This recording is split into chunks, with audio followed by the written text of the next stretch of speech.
جب آسمان پھٹ جائے گا اور اپنے پروردگار کا فرمان بجا لائے گا اور اسے واجب بھی یہی ہے، اور جب زمین ہموار کر دی جائے گی اور جو کچھ اس میں سے ہے اسے نکال کر باہر ڈال دے گی اور بالکل خالی ہو جائے گی اور اپنے پروردگار کے ارشاد کی تعمیل کرے گی اور اس کو لازم بھی یہی ہے، تو قیامت قائم ہو جائے گی۔ اے انسان، تو اپنے پروردگار کی طرف پہنچنے میں خوب کوشش کرتا ہے، سو اس سے جا ملے گا۔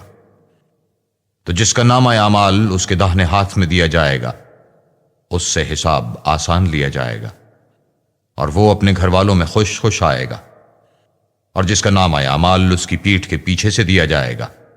وہ موت کو پکارے گا اور دوزخ میں داخل ہوگا۔ یہ اپنے اہل و عیال میں مست رہتا تھا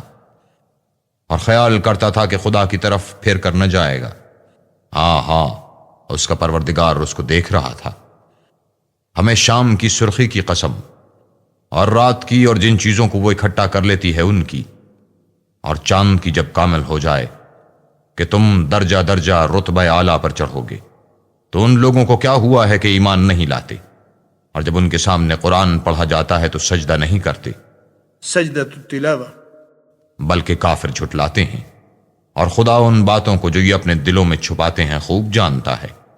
تو ان کو دکھ دینے والے عذاب کی خبر سنا دو۔ ہاں، جو لوگ ایمان لائے اور نیک عمل کرتے رہے